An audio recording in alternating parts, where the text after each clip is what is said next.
Hello everyone, welcome to my YouTube channel, Love Log Essay. Please do subscribe and like the content, also comment. Do also watch my previous videos, they are very insightful. Today I have two guests of mine, Aamina Petersen as well as Alvizo Miggels, who are two scholars. They'll be helping us unpack issues that surround the death penalty in South Africa. Good day, Aamina and Mr. Miggels. Hi, Hello. How are you? we well. How are you? Cape Town is obviously a bit wet today, but other than that, we well. All right, thank you so much. I'll just like you to do a brief introductions, just a brief professional and personal background. I'll start with you, Aamina. Okay, ladies first. I see that's the trend we're going with today. Okay, let's do Yeah. it. Hi everyone. My name is Aamina Petersen. I am a lecturer at the University of the Western Cape, in the Department of Criminal Justice and Procedure. I just started this year, and then we went into COVID, so I haven't actually taught a face-to-face lecture yet. It's all been online, but I've been in academia for about 4 years. After my LLB, I started with my master's and wrote on statelessness and the effect on gender rights. And then I'm currently busy with my doctorate. I'm writing on intimate partner violence and the link with corporal punishment in South Africa. So yeah, I'm busy Okay. with that. What else is personal information? There's not much personal about me. I mean, I'm all academics Yeah. at the moment in my life. It's just that. All right, thank you so much for that insightful introduction, Mr. Mikkels. Hi everyone. My name is Alvizo Miggels. I am a lecturer in the Department of Public Law at Stellenbosch University, as well as a lecturer in the Department of Applied Legal Studies at the Cape Town Peninsula University of Technology. So where I teach basically modules on opposite spectrum. So on the one side, criminal procedure, and on the other side, business law. So that is that on my professional aspect. My primary research interest is actually intellectual property law. So I did my master's in intellectual property. So that's where I am at. And yeah, I think all, like Aamina said, all academics for us. Yeah.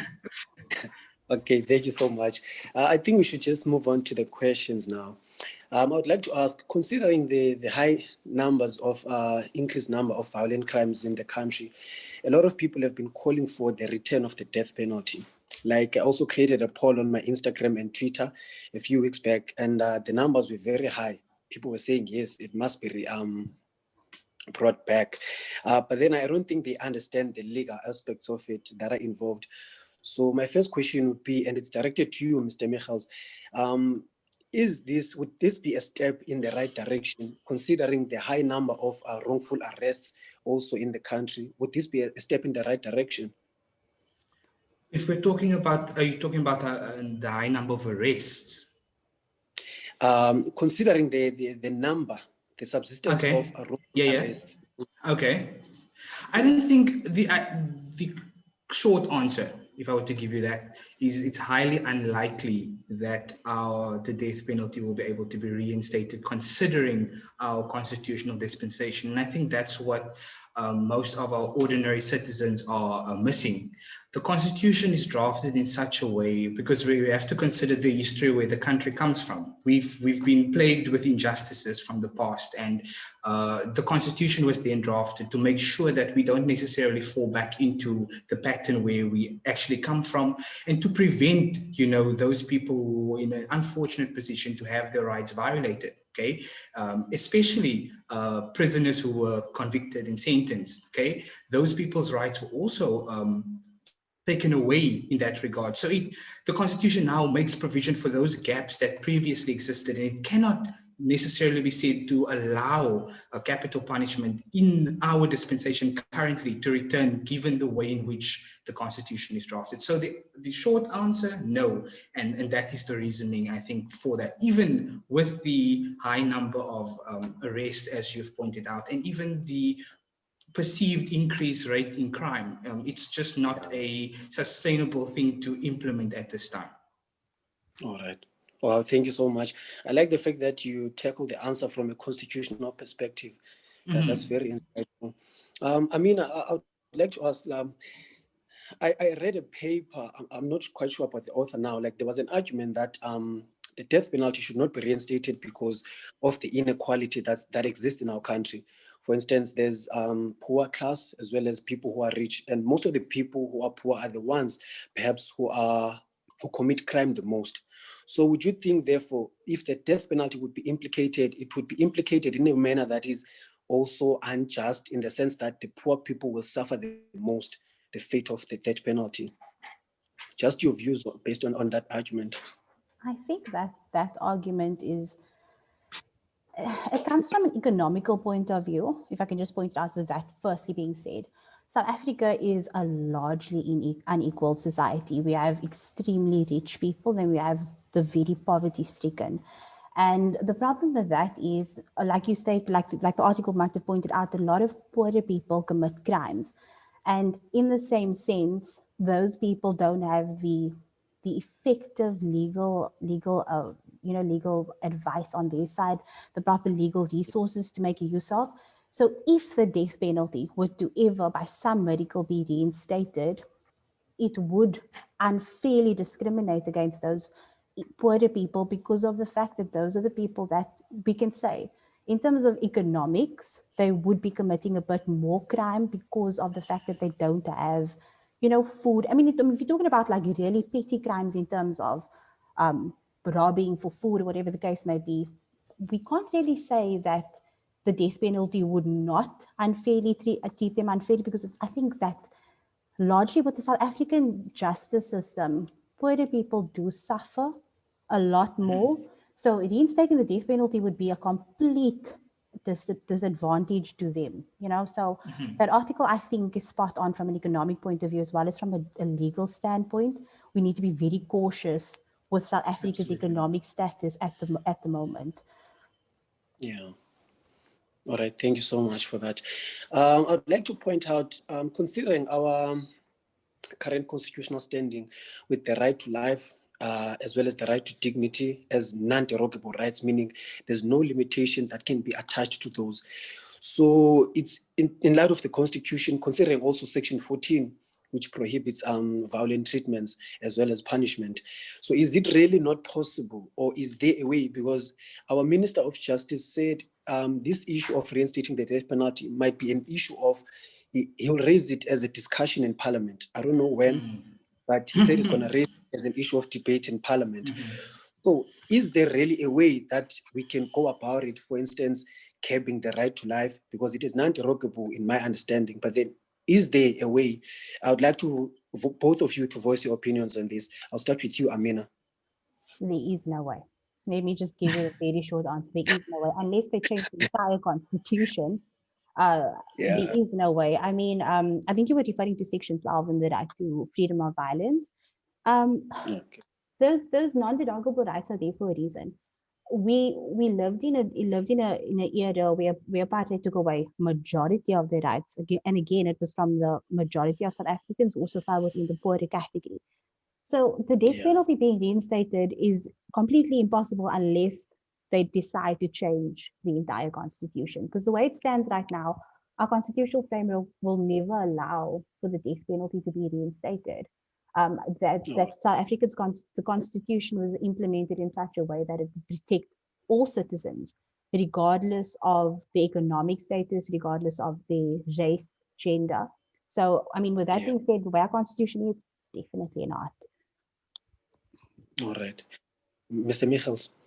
I agree with Ms. Petersen on this one. Like I said previously, and I started our discussion on the Constitution, and I said the Constitution is drafted with the vision of what the drafters at the time wanted the country to move toward. Okay, so they wanted us to make sure that we are not going to repeat any of the injustices that Ms. Petersen mentioned in where we are going. Okay, so if we are going to take something that previously, was seen as something that took away many of our people's rights and bring it back to a dispensation where we wanted to create a vision and, a better, for lack of a better word, place for South Africans, I don't think that's gonna advantage or, further the objectives of what the Constitution was drafted with.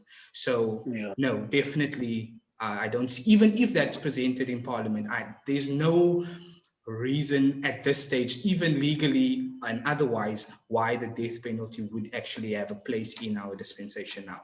So definitely no. All right, thank you for that one.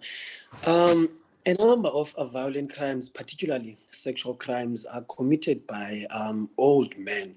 For instance, it's fathers who rape their daughters, it's uncles who rape their nieces, and so forth. And our criminal justice system at this point preaches rehabilitation.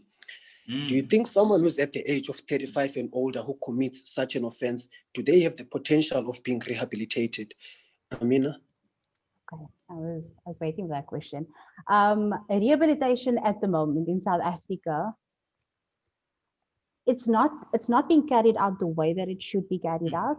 I want to start from the very beginning, because in our prisons it's very overcrowded, right? And a lot of people on the outside think that it's all just convicted criminals that's in the prison system.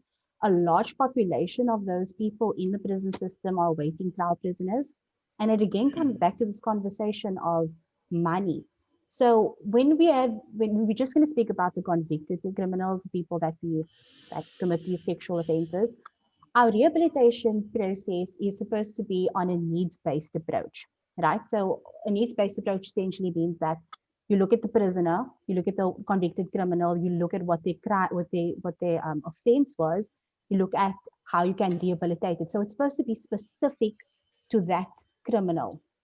However, Okay. South Africa's prison systems claim that they follow a needs-based approach, but based on the research that we have to estimate, the research that we have to gather outside of what the Department of Correctional Services are offering us, we see that it's basically a generalized approach.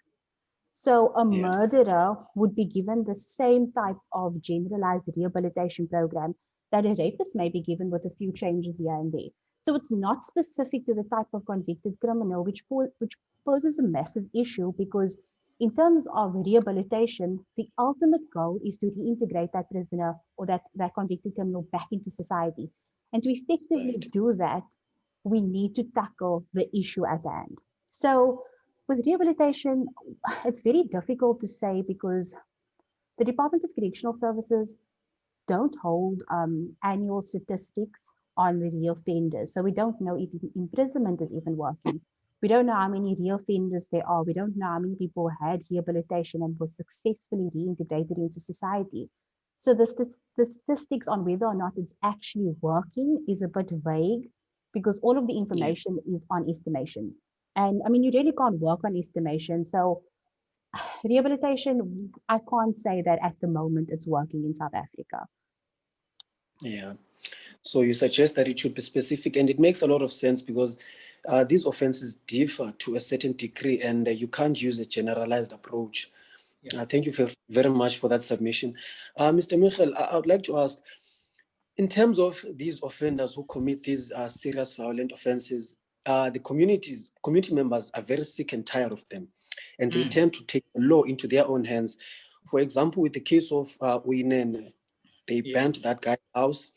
Just a week ago in Tanzania, a 6-year-old girl was raped by 5 men. One of them was caught and killed by community members. So, what would you say are the dangers that community members can face when they take the law into their own hands and actually eliminate these criminals or accused? Well, the answer here, it can vary, to be honest with you, because it depends on obviously the type of offense that these members of the community commit. So, where it ranges from destruction of property to actual assault.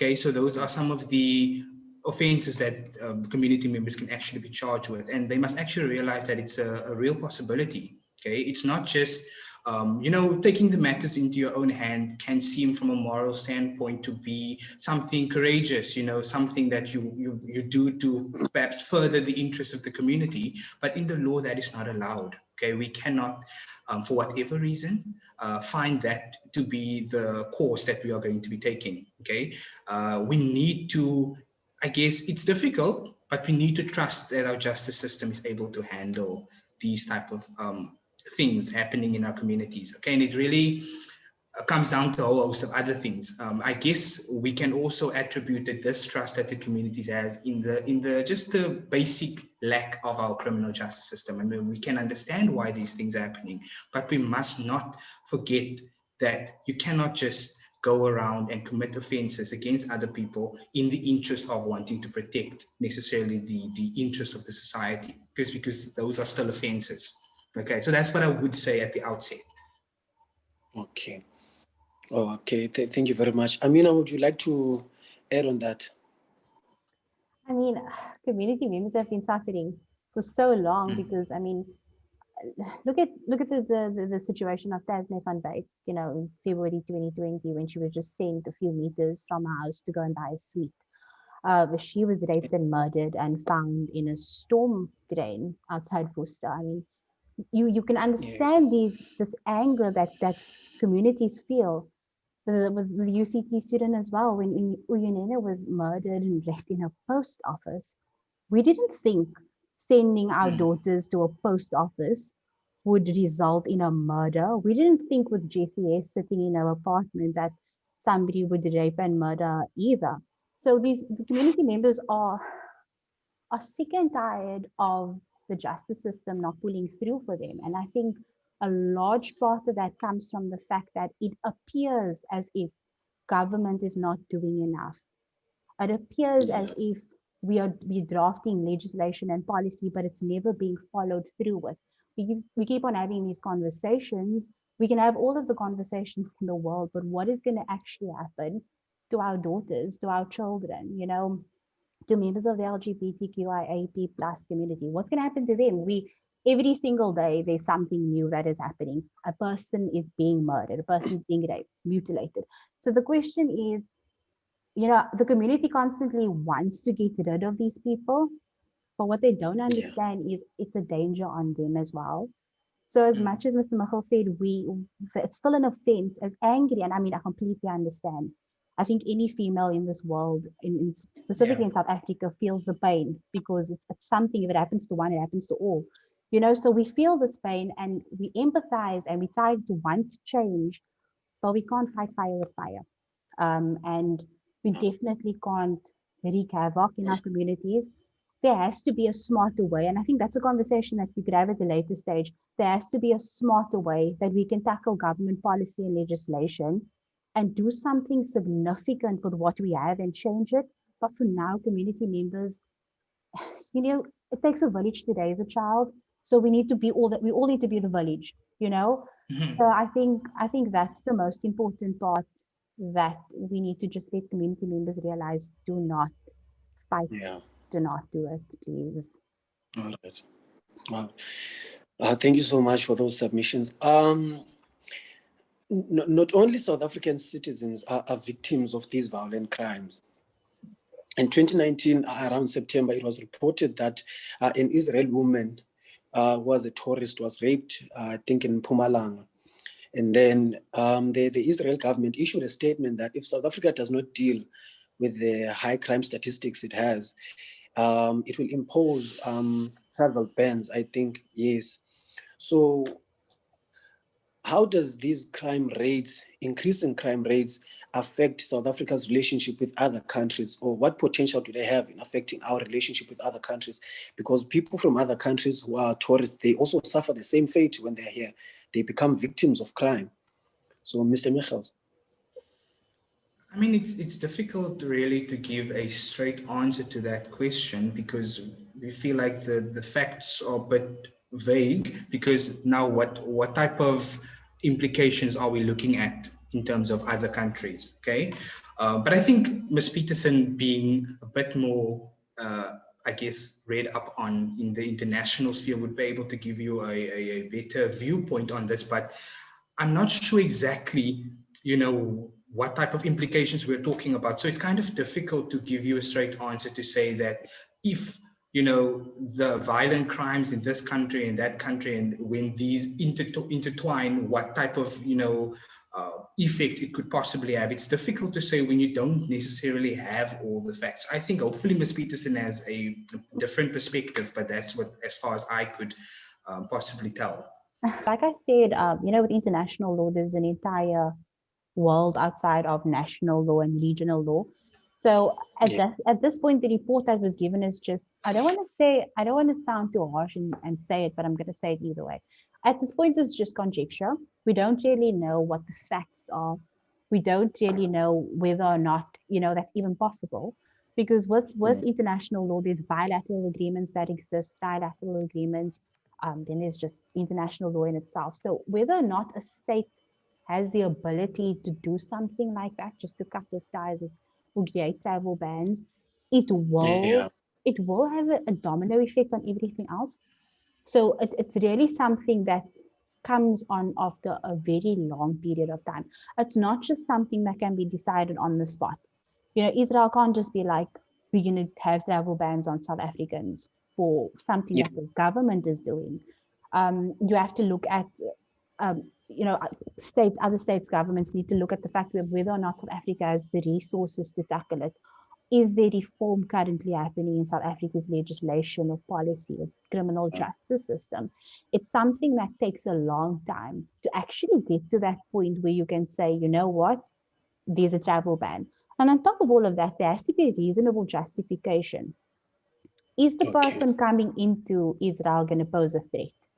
And I think Oh, that's really something that I stand corrected. I'm saying this based off just like general knowledge, but I think in terms of very dangerous persons, there is a list. So travel bans are for that specific person. But to say to an yes. entire country, I'm not too sure that the states will It's it. can do that. I don't think so.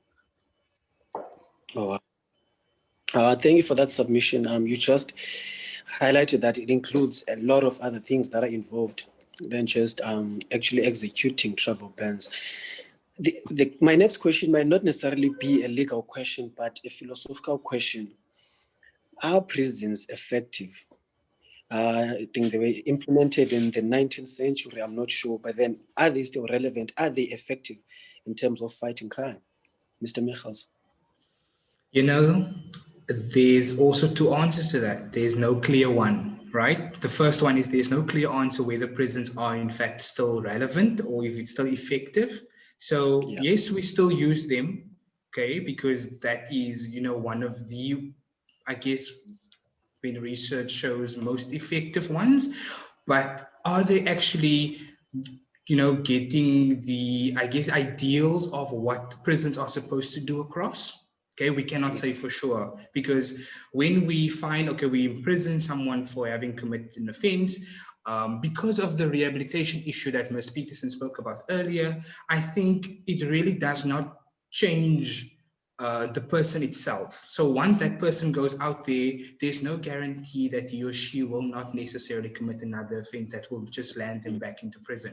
So in that regard, one cannot really say that prisons for everyone is the best option. Okay, you obviously do have those instances where people go to prison, they completely hate what prison life actually is, and that Yeah. in itself is a deterrent to them. However, we cannot say that that's a universal perspective or feeling that people have. So it's a really difficult, I guess, question to answer just at the outset. But I will say it could go either way.